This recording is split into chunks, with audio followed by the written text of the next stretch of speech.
Hello guys, revise reflect and refine का question number 14, 15 and 16 बचा हुआ था, तो आइए आज कंप्लीट कर लेते हैं। तो हमारे पास में क्वेश्चन नंबर 15 है, the cell membrane of a cell is made up of protein and lipid which cell organelle help in the synthesis of cell membrane. Write the path of these compound from their site of synthesis to the cell membrane and show this through a label diagram. Question है, the cell membrane of a cell is made up of protein and lipid. जो cell membrane होती है cell की, वो protein और lipid से मिलकर बनती है। Which cell organelle help in synthesis of cell membrane. कौन सी सेल ऑर्गेनलीज हेल्प करती है सेल मेम्ब्रेन को बनाने में। Right the path of this compound. तो इस कंपाउंड के पाथ बताना है, इस कंपाउंड का पाथ बताना है from their site of synthesis to the cell membrane and show this through a label diagram.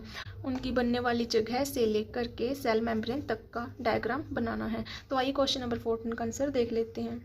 Question number 14 का आंसर है R means rough endoplasmic reticulum, SCR means smooth endoplasmic reticulum and Golgi apparatus help in cell membrane synthesis. ये तीनों मिलकर cell membrane को बनाते हैं।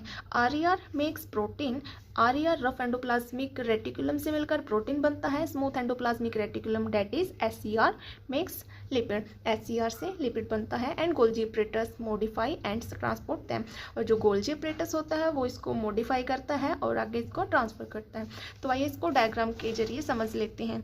तो diagram में अपने पास में सबसे पहले रफ एंडोप्लाज्मिक रेटिकुलम है। रफ एंडोप्लाज्मिक रेटिकुलम की साइड के ऊपर राइबोसोम्स लगे होते हैं, जिसके कारण जो RER होता है वो रफ होता है।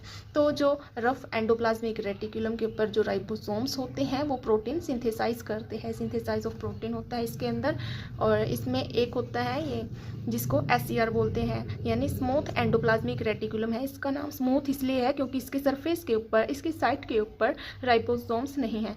और SCR का काम है लिपिड को सिंथेसाइज करना, सिंथेसाइज लिपिड।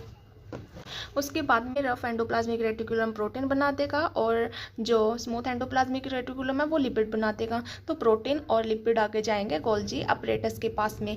गोल्जी अपरेटस क्या करेगा, गोल्जी अपरेटस के पास में जब प्रोटीन आएगा तो उस प्रोटीन को गोल्जी अपरेटस मॉडिफाई करेगा, पैकेजिस करेगा एंड ट्रांसपोर्ट कर देगा प्रोटीन और लिपिड को। जब गोल्जी अपरेटस प्रोटीन और लिपिड को ट्रांसफर करेगा तो ट्रांसपोर्ट वेसिकल के अंदर डालकर करेगा। तो ये ट्रांसपोर्ट वेसिकल होती है। ट्रांसपोर्ट वेसिकल आगे जाएगी इसमें सेल मेम्ब्रेन के अंदर। तो सेल मेम्ब्रेन के अंदर लिपिड और प्रोटीन इस सेल मेम्ब्रेन के बीच में आते हैं। जो ये बीच में लगे होते हैं ना, इनके ये प्रोटीन और लिपिड हैं जो इनके बीच में फंसी हुई होती हैं। सेल मेम्ब्रेन है ये। सेल मेम्ब्रेन का क्या काम है, सेल मेम्ब्रेन के अंदर जो प्रोटीन एंड लिपिड होते हैं वो कंबाइन होते हैं और आपस में मिलकर क्या बनाते हैं, सेल मेम्ब्रेन। तो ये था क्वेश्चन नंबर 14 का डायग्राम विद फुल वर्किंग। तो आइए अब क्वेश्चन नंबर 15 को देख लेते हैं। What would happen if gametes are formed by meiotic divisions. क्या होगा जब मायोटिक डिवीजन से गैमेट्स बनेंगे, तो वो बताना है। क्वेश्चन नंबर 15 का आंसर है gametes would have the same number of chromosomes as the parent cell. Gametes के पास में सेम नंबर ऑफ क्रोमोसोम होते हैं जैसे कि पेरेंट सेल के पास में होते हैं। आफ्टर फर्टिलाइजेशन, जब गैमेट फर्टिलाइज हो जाता है, the chromosome number would double in each generation. तो जो क्रोमोसोम नंबर होता है हर एक जनरेशन के अंदर डबल हो जाता है।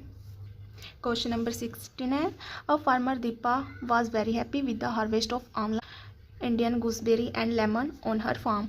एक किसान होती है जिसका नाम है दीपा। वो अपने आंवले और नींबू की खेती करके बहुत खुश होती है। However she would sell only 1/4 of the produce in the local market. तो की जो फसल होती है उसकी फसल में जो भी प्रोड्यूस होता है, जितनी भी फसल होती है उसका चौथा हिस्सा ही लोकल मार्केट के अंदर बेच पाती है, यानी बाकी जो फसल बच गई उसके पास में फालतू में बच चुकी है।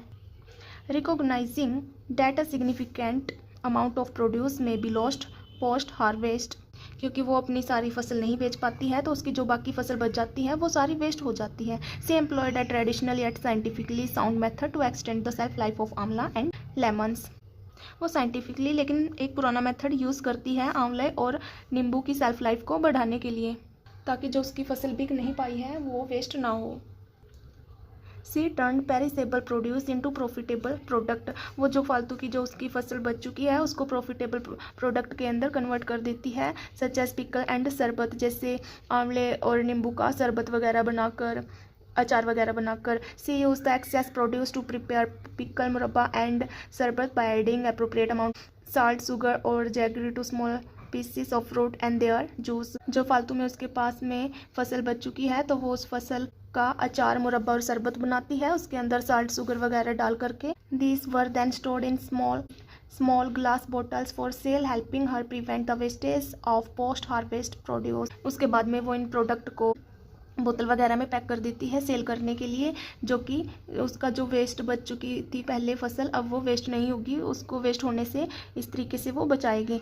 This shift from farming to agro processing. इससे वो शिफ्ट हो जाती है फार्मिंग से एग्रो प्रोसेसिंग के अंदर। Would strength and food security, जिससे फूड सिक्योरिटी को मजबूती मिलती है। एंड बूस्ट लोकल इकोनॉमी, और लोकल इकोनॉमिक यानी जो आर्थिक स्थिति होती है वो बूस्ट होती है, बढ़ जाती है। Creating a sustainable model that cuts waste while increasing her income. Based on the above passage answer the following question. जो ऊपर पैराग्राफ दिया गया है इस बेस पर इसके क्वेश्चन के आंसर देने हैं। फर्स्ट पार्ट है इसका, which scientific concept has the farmer applied in the preservation of the farm produce. कौन सा साइंटिफिक कंसेप्ट फार्मर ने यूज़ किया है प्रोड्यूस को प्रिजर्व करने के लिए, सुरक्षित करने के लिए? वो कंसेप्ट है ऑस्मोसिस।